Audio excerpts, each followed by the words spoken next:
मेरे को मेरा नमस्कार। आर्य समाज होने का मतलब या अर्थ है ज्ञान जगाओ, अज्ञानता के अंधकार को भगाओ, अंधविश्वास और पाखंडवाद को मिटाओ। आओ लौट चले वेदों की ओर।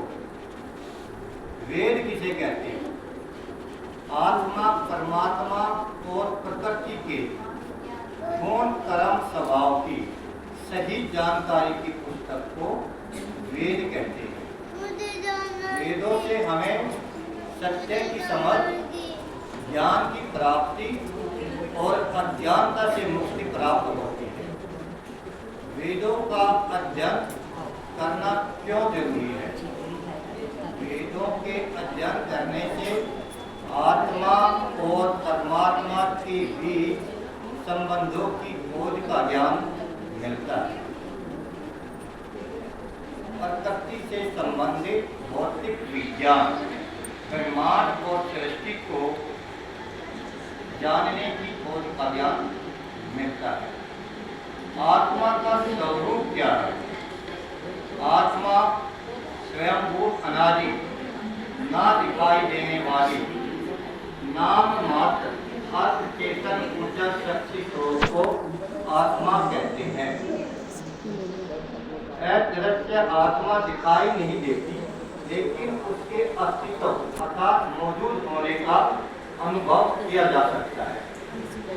आत्मा में चेतनता कब आती है? जब महान चेतन परमात्मा अचेतन आत्मा को प्राण वायु से जोड़ देता है, तब आत्मा में देखने, जानने और समझने की चेतनता आती है।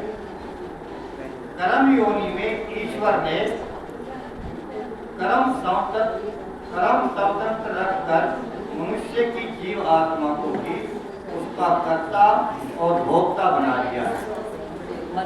महान चेतन परमात्मा अचेतन आत्मा को प्राणवायु के माध्यम से संचालन करता और अपने नियंत्रण में रखता है। आत्मा कहाँ रहती है? आत्मा जीवित प्राणियों के अंदर प्राकृतिक पदार्थों से निर्मित सूक्ष्म शरीर, चित्त, मन, बुद्धि और अहंकार का एक समूह होता है। उसके अंदर आत्मा अपने पूर्व जन्म के कर्मों के संस्कारों के साथ निवास करती है। आत्मा सूक्ष्म शरीर के अंदर रहकर हमारी इंद्रियां और शरीर का संचालन करता, इच्छा, प्रयत्न, सुख, दुख और आनंद का अनुभव करता है। आज मैं अपनी वाणी को यही विराम देता हूँ, क्योंकि इससे बहुत बड़ा हो जाएगा। फिर सूक्ष्म के लिए इंद्रिया